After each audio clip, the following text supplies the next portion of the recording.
I want to start by saying this. I live a clean, straight-edge life. No drinking, no drugs, nothing like that. So when I tell you what I saw and heard last New Year's Eve, understand this. It wasn't some hallucination. It wasn't me being drunk or tired. It was real. 100% real. I live on the edge of one of those small, quiet southern towns you see in movies. A few of my friends live even farther out. Deep in the back roads people around here just call the boondocks. One of them, Deeran, lives with his family in one of the nicer neighborhoods hidden back there. The kind of place you can only reach by driving through miles of twisting country roads. Every year, his family throws this big New Year's Eve party. Everyone comes, their friends, neighbors, and of course, me. It's something I always look forward to. I even get a formal invitation from his parents every year, sent right to my mailbox. That year, though, things felt a little different. The weather in the South is weird during winter. It can be warm one week and freezing the next. A few days before New Year's Eve, the cold finally hit hard. I remember the sharp chill in the air, the way the wind cut through the trees, and how every bump on those rough country roads made the ride feel longer than usual. Normally, I don't use my high beams because I hate blinding other drivers, but that night, those roads were pure darkness. Thick woods on both sides. No street lights, no houses, nothing but shadows. Even with my brights on, I could barely see where the next turn was. There's only one building between the main highway and Darren's neighborhood. A small, old shack that's been there for as long as I can remember. It looks abandoned, leaning to one side like it's tired of standing. But sometimes, when I drive by late at night, I swear I see lights flickering inside. A few minutes into the drive, on one of those long straight stretches of road where the trees close in like walls, my headlights caught something ahead. At first it was just a faint white blur between the branches, but as I got closer I realized it was the shape of a person. A woman. She stood perfectly still on the side of the road, her back to the trees, not moving, not hiding, just there. My stomach tightened. She was wearing a long white dress, the kind you'd expect to see at a wedding, not on a freezing night in the middle of nowhere. The fabric glowed against the dark woods, almost too bright under my high beams, like it was reflecting light that didn't belong to this world. I didn't dare turn my brights off. For a few seconds my car rolled past her, and the only sound was the crunch of gravel beneath my tires. I remember feeling both relief and guilt. Relief that she didn't step out in front of me, and guilt because something about her made me wonder if she needed help. Maybe she was lost. Maybe she was heading to the same party. But then, curiosity made me glance at my rearview mirror. That's when my heart skipped a beat. In the red glow of my taillights, I saw her turn, slowly. Her whole body pivoted to face my car as it moved away. She didn't chase me, didn't wave, just turned to follow me with her eyes. Or whatever was left of them. My hands tightened on the wheel. Every instinct screamed not to stop. And in that moment, I knew she wasn't someone lost on the road. She was something that didn't belong there at all. I got to the party around 8, parking in the gravel circle with the other cars. Darren's house sat deep in a quiet clearing surrounded by tall pines. The kind of place that felt peaceful during the day, but a little eerie at night. The party was great. Music, laughter, and warmth filled the house as we watched the New Year's countdown. Everyone cheered when midnight hit, both for New York and our own time zone. Slowly, people started leaving, their cars disappearing one by one into the dark woods. I stayed behind to help Darren's family clean up like I always did. They were close friends, and it felt polite to help. But when I finally stepped outside, the night had gone completely silent. My car was the only one left, sitting under the dim porch light. I climbed in, started the engine, and immediately saw the low tire pressure warning. Look at the taillight. I'm watching my son. My car's old, so it didn't tell me which tire was low, but I didn't panic. That always happened when it suddenly got cold. I figured it was nothing serious. Still, as I sat there, I remembered her, the woman in white standing by the trees. Was she still out there? Had anyone else seen her? For a second, I thought about taking the longer route home, the one that avoided that road completely, but it was late, and I didn't want to spend 20 extra minutes driving through the back roads with drunk drivers possibly out, so I sighed, brushed off the unease crawling up my spine, and turned my car back toward that same narrow, empty road. At the time, I didn't realize it, but that decision was one I'd wish I could take back forever. Not even 5 minutes back on that same dark road, I felt something was wrong. The car vibrated strangely, and then came this horrible scraping sound like metal grinding against the pavement. My heart sank as the car slowed down on its own until it stopped completely in the middle of nowhere. For a second, I just sat there, gripping the steering wheel, hoping it was nothing serious, maybe a rock, maybe a flat tire. But deep down, I knew this was different. Against every bit of common sense I had, I stepped out to check. The cold hit me instantly, sharp and unforgiving. I shut the door behind me and the car's lights went off automatically, leaving me swallowed by the pitch-black forest. Only the faint beam of my phone flashlight cut through the dark. My breath came out shaky as I bent down to look. One tire, then another. Then another. My pulse pounded louder each time. Every single one of them was shredded. Not punctured, not slashed, torn apart, as if something with claws had ripped through the rubber like paper. I stared, frozen, trying to make sense of it. No accident could do that. This wasn't random, this was deliberate. The thought hit me, was someone out here, watching me? My fingers trembled as I reached for my phone, but of course, there was no service, not out here deep in the woods. I was about to get back into the car when everything went silent. The wind stopped, the trees stopped swaying, even the crickets, the owls. Nothing. It was like the entire forest had stopped breathing. I stood perfectly still, my heart thudding in my ears. Then, a single sound. Snap. A twig, breaking somewhere in the trees. I froze. My light flickered as I turned it off, standing in complete darkness. Another rustle, leaves moving. Slow, deliberate steps. Not an animal, too heavy, too careful. I held my breath, and then, a voice. Soft, female, close. I see you. My entire body went cold. I couldn't breathe, couldn't move. It wasn't angry, it was calm, almost gentle, and that made it so much worse. My stomach dropped as the voice came again, closer this time. Can you see me? That's when panic finally took over. My hands shook as I fumbled to turn my flashlight back on. The light flicked on, and there she was. Standing right at the edge of the trees. The same woman. The one in white, but now I could see her face. Her gown was filthy, covered in dirt and dark stains that looked too much like blood. Her skin was pale, stretched thin, her hair a tangled gray mess hanging down to her elbow, but it was her face that made me stumble backward. Her mouth, no, half her jaw, was missing. The rest twisted into something that looked like a grin. For a few seconds, I just stared, frozen between disbelief and horror. Then my instincts screamed, "Run!" I turned and bolted down the road, the cold air burning my lungs. Behind me, I could hear the snapping of branches, the crunch of leaves. She was running too. I didn't dare look back. The only thought in my mind was to make it back to Darren's house. Somehow, through adrenaline or pure terror, I did. I reached the front porch and pounded on the door like my life depended on it. When Darren's mom opened it, I must have looked insane. Sweating, shaking, barely able to talk, they pulled me inside immediately.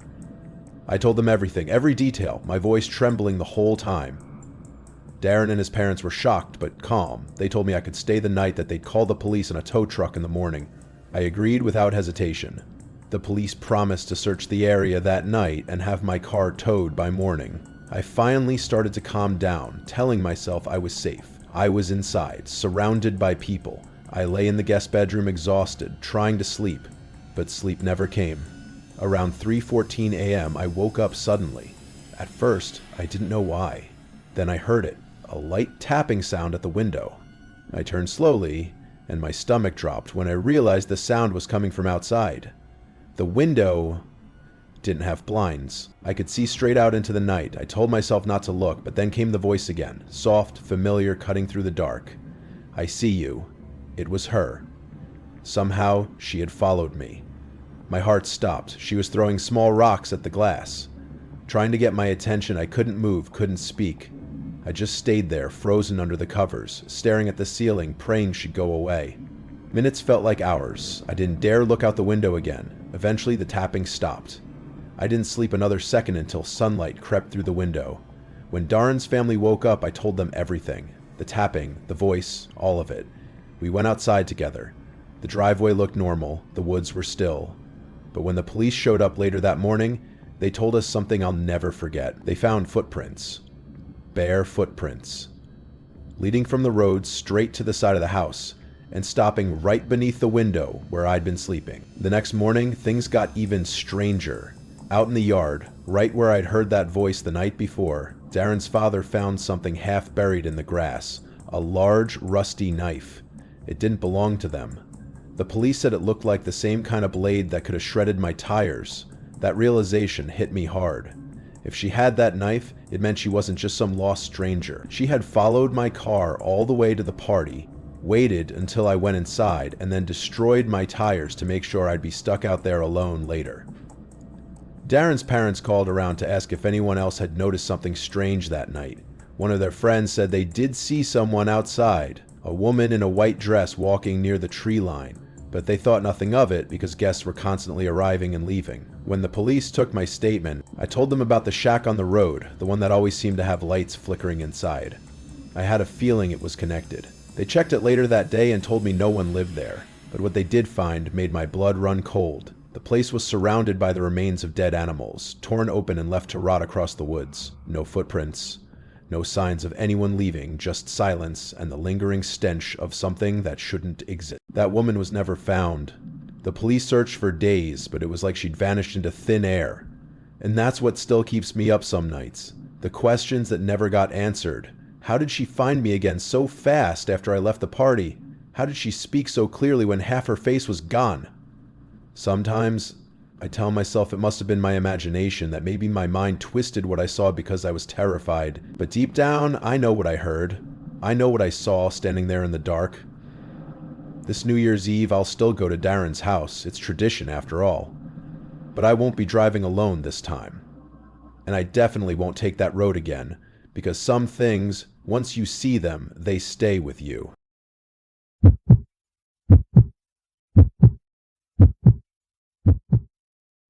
When I was 26, I took a short trip to San Diego to visit a friend. After a few relaxing days, I caught a late flight home that landed just after midnight. By the time I reached the pickup area, it was around 12:30. The airport was nearly empty, quiet, and cold. I waved down a taxi and the driver offered to take me home for $30. Cheaper than Uber, so I agreed. He tried to put my bag in the trunk, but I told him it was fine beside me. He nodded, set it on the seat behind him, and we started the drive. The highway was dark and empty, and at first everything seemed normal, but then I noticed him watching me through the mirror. Once. Then again. The second time he smiled and asked, "So, where are you coming from?" I said, "San Diego." He nodded and said, "Was your friend as pretty as you?" I laughed awkwardly, trying to play it off, but something about the way he said it made me tense up. Something about the way he said it made me tense up? His questions kept getting more personal, asking why a pretty girl was traveling alone. I replied with a bit of sass, but inside I felt uneasy. Something about his tone didn't feel right. As we drove down the quiet highway, I started to recognize the area near my exit. But when the overpass appeared, the driver didn't slow down. I leaned forward and said, "That's my exit," but he kept going. We sped right past it. I repeated myself, louder this time, "That was my exit." He apologized, saying he'd take the next one. My stomach tightened. I tried to peek at his GPS, but the screen was tilted away so I couldn't see the address. The next exit was about a mile away, and I was fully alert now, sitting on the edge of my seat. When we approached it, I said clearly, "You need to get off here." Without saying a word, he turned on his blinker and took the exit, but not before glancing at me through the rearview mirror. His look wasn't just annoyed, it felt cold and strange, like he didn't like being told what to do. I tried to ignore it, but then he asked, "Do you have a boyfriend?" The question came out of nowhere. My instincts screamed at me to lie, so I quickly said, "Yes, he lives with me." He looked at me again, smirking, like he didn't believe me. Then he asked, "What's his name?" That was when the fear really kicked in. Who asks that? I forced a laugh, grabbed my AirPods, and said, "I'm putting my headphones in." They were almost dead, but I didn't care. I just needed him to stop talking. While pretending to listen to music, I texted my family and friends about the creepy driver and shared my live location. No one answered except my older brother, who lived 2 hours away. He told me if I felt unsafe, I should get out of the car. I glanced at the time. It was nearly 1 a.m. The streets were empty. We hit a red light, and when I looked up, his eyes were on me again through the mirror. He wasn't saying anything, just staring. The light turned green, but he didn't move until I said, "It's green." He drove on slowly, his reflection still watching me. At the next red light, I noticed a police car parked in an empty lot nearby. My heart started racing. Without thinking, I grabbed my bag, unlocked the door, and slid it open. The driver immediately shouted, "What are you doing?" and tried to shut the door with the power button, but I pushed it open and jumped out. My feet hit the ground and I ran. Fast. The moment I looked back, I saw him driving away without saying a word, without even asking for his money. That scared me more than anything. I slowed down as I neared the police car, waving my hands. The officer looked up, rolled down his window, and asked if I was okay. I told him everything. The wrong exit, the strange questions, how he wouldn't stop staring. My voice was shaking. The cop nodded and said, "You did the right thing. Get in, I'll take you home."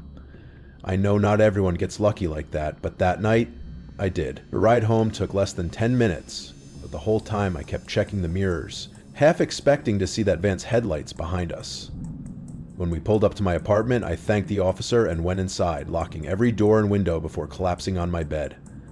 I didn't unpack, didn't check my phone, I just lay there, staring at the ceiling, realizing how close I might have been to something terrible. Even now, whenever I see a taxi late at night, I still feel that same cold chill crawl up my spine, because sometimes danger doesn't hide in dark alleys or haunted houses.